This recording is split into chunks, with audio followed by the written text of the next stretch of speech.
en Venezuela.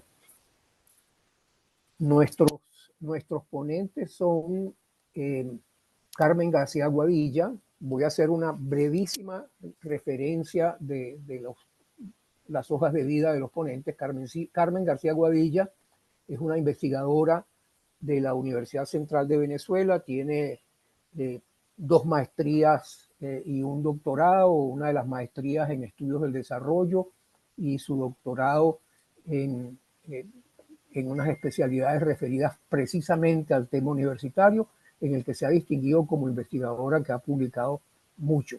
Fue consultora de la UNESCO y directora del Centro de Estudios del Desarrollo de la UCB, el CENDES.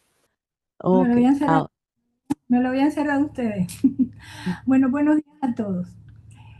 Voy a tratar el tema de la internacionalización, puesto que en los actuales momentos adquiere un nuevo protagonismo, con la idea de hacer al final unas reflexiones para el caso venezolano. A comienzos del presente siglo XXI, la educación superior del mundo heredaba los avances tecnológicos de la década anterior, especialmente Internet, lo cual, como todos sabemos, potenció y contribuyó a una vigorosa globalización del conocimiento. En este contexto, la internacionalización de las universidades adquiere un alto protagonismo, manifestándose en 2 versiones contrapuestas. Por un lado, una internacionalización con fines competitivos y lucrativos, caracterizada por la expansión del sector privado internacional, especialmente de los nuevos proveedores transnacionales. Esto fue acompañado con el auge de los rankings mundiales de universidades y el impulso para crear universidades de clase mundial, dinámicas que impulsaron la captación de talentos de diversas partes del mundo. Al mismo tiempo, la Organización Mundial del Comercio, a través del Acuerdo General sobre el Comercio de Servicios, GATS por sus siglas en inglés, llegó a considerar la educación superior como un servicio comercializable. Y no obstante, a pesar de ajustes y negociaciones sobre ese acuerdo, en respuesta a protestas de académicos de todo el mundo, la educación superior privada internacional creció aceleradamente.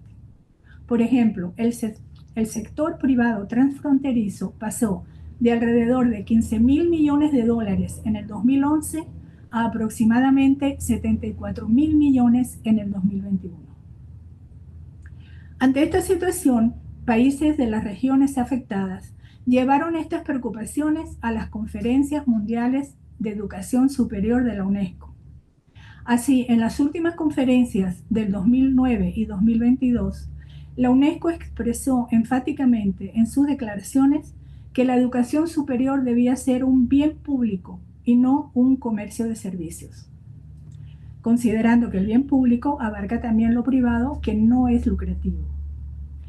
En estas declaraciones se subrayó la necesidad de una internacionalización con cooperación y se reiteraron los temas prioritarios que habían sido señalados en reuniones precedentes: financiamiento público justo, gobernanza eficiente, equidad, pertinencia, calidad, innovación pedagógica e institucional, transformación digital y desarrollo sostenible. El énfasis en una internacionalización con cooperación se consideró importante debido a que las nuevas disrupciones en el conocimiento que presentan las tecnologías emergentes son proclives a aumentar las asimetrías geopolíticas de la configuración mundial del conocimiento. El conocimiento actualmente se concentra, sobre todo, en las llamadas universidades de clase mundial, que son las que ocupan los primeros lugares de los rankings mundiales de universidades y que son las que garantizan a las corporaciones globales las innovaciones y los conocimientos con impacto en la economía global. La tendencia de heterogeneidad y estratificación se observa, por ejemplo, en el número de publicaciones científicas. América del Norte tiene el 27% de estas publicaciones, Europa 25%, Asia-Pacífico 30%, y América Latina solo tiene el 8%.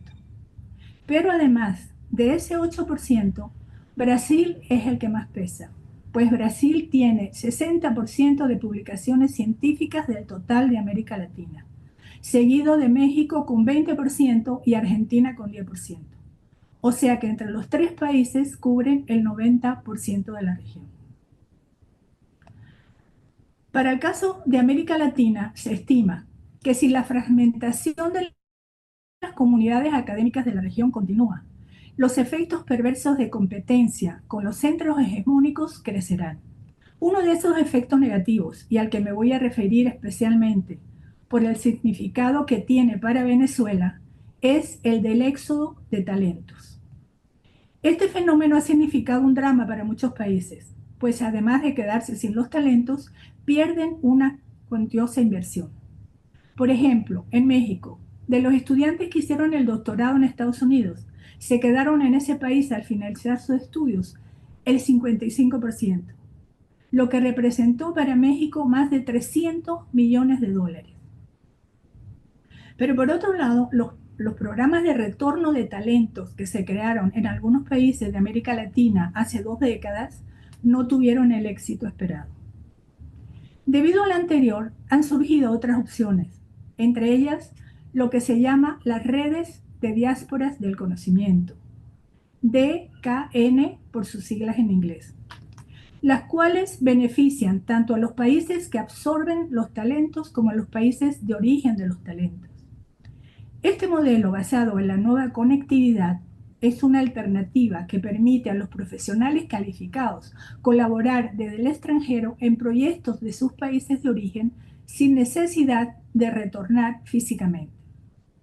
Este paradigma de la nueva conectividad se basa en que los lugares del conocimiento ya no están físicamente localizados, ya no es Harvard en Boston, sino que están interconectados en nodos asequibles desde cualquier parte del mundo. Los países que más han aprovechado sus diásporas con este modelo han sido China e India. La diáspora china es la más grande y muchos de sus investigadores, a la vez que contribuyen a la producción científica global, colaboran con sus instituciones de origen. La diáspora india es conocida por su contribución a la tecnología, principalmente en Silicon Valley, a la vez que logran impacto en la investigación de alto nivel en su propio país.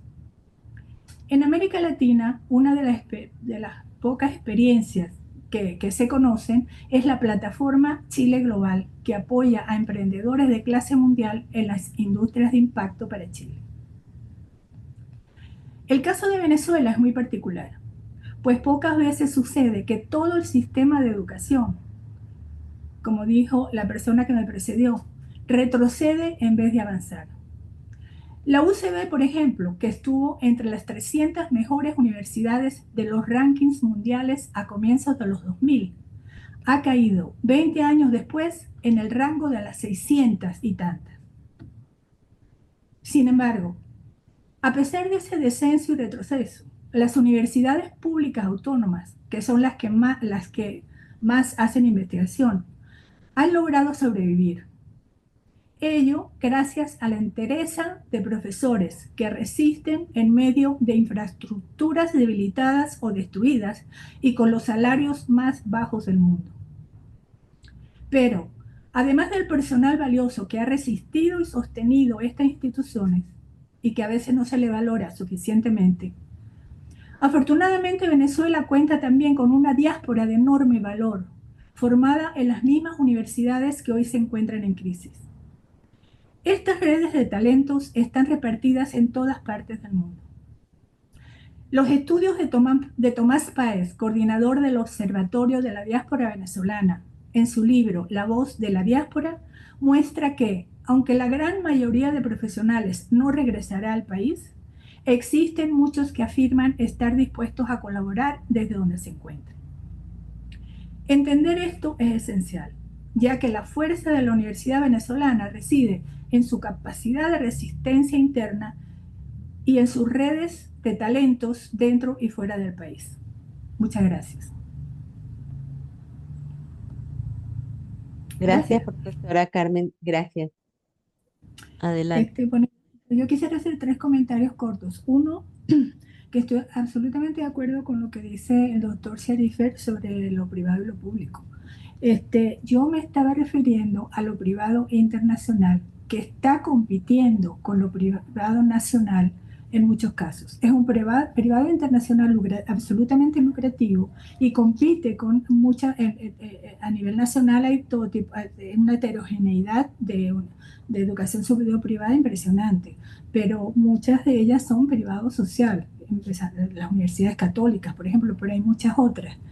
Entonces yo me estaba refiriendo a eso. Desde el punto de vista de lo nacional, sí estoy de acuerdo con absolutamente, lo explicó muy bien ya el doctor Sharifer.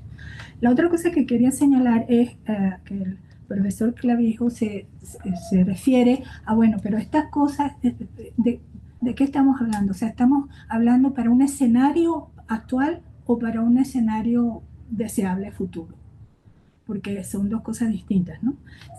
Por ejemplo, hay que lamentar que todavía hay muchos estudiantes que están en las universidades y en las carreras costosas, que están deseando, por ejemplo, medicina, que están deseando, o odontología, o que están deseando graduarse para irse fuera.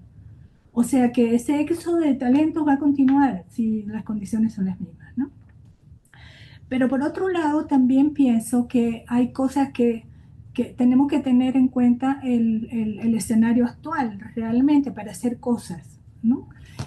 Porque si pensamos en lo que se debía hacer hacia adelante en un escenario deseable, pues hay muchísimas cosas que se mencionaron aquí que sí, que por ahí hay que ir, ¿no? Todo lo que se dijo.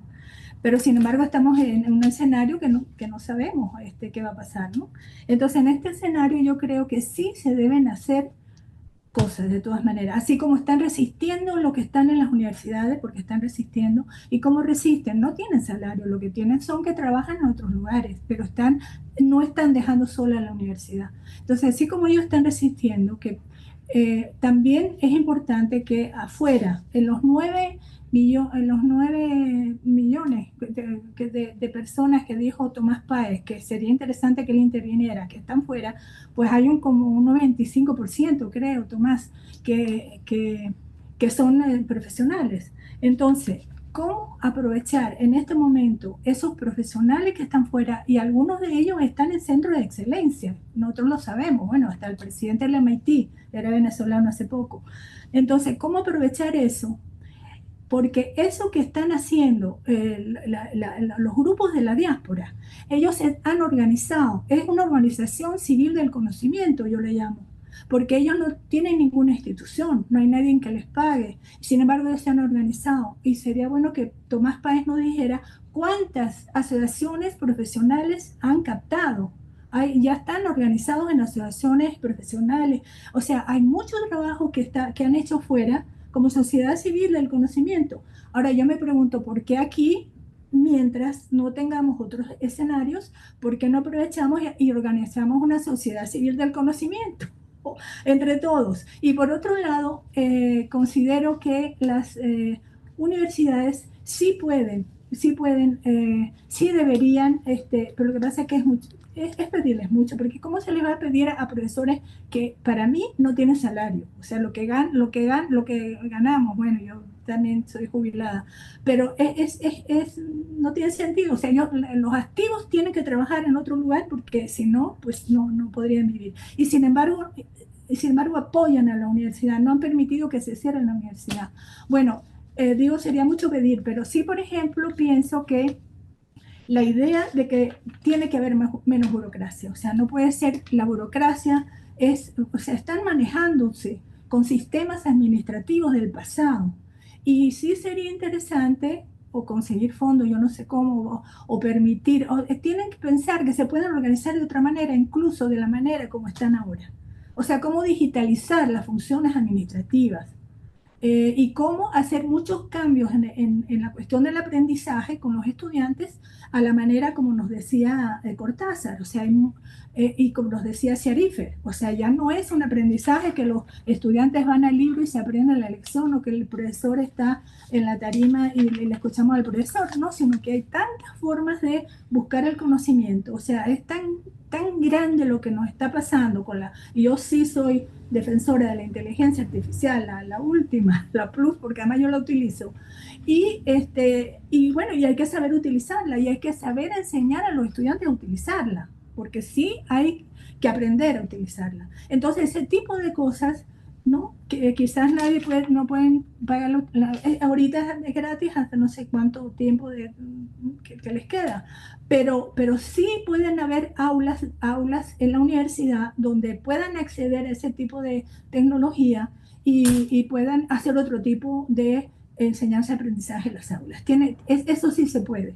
Y se puede digitalizar las cuestiones administrativas y se puede tener el contacto con las diásporas de fuera, constituir una sociedad civil del conocimiento, porque mientras pues sabemos y sabemos que la sociedad civil del conocimiento de fuera no tiene contacto con el gobierno, porque ha sido expulsada por el gobierno, se han ido, qué sé yo. Entonces, ¿cómo nos organizamos nosotros para también estar a la altura de lo que está haciendo la diáspora afuera? ¿Y cómo aprovecharla? Porque lo más difícil de las diásporas no es que existan y que estén por ahí, que estén triunfando por todos lados. Lo más difícil es cómo aprovecharla internamente, porque para aprovecharla internamente se necesita gente preparada, gente que sepa manejar tecnología, se necesitan algunos recursos que es posible pedir. Hay organizaciones que ayudan a las universidades en crisis, a países, aunque universidades que están en crisis, y las nuestras están en crisis desde hace tiempo. Entonces, bueno, eso sería el escenario de hasta que nos toque el escenario deseable, que es el escenario sostenible, inteligente, solidario, en fin, muchas otras cosas. Bueno, gracias y me disculpan que hable mucho. Gracias, profesora.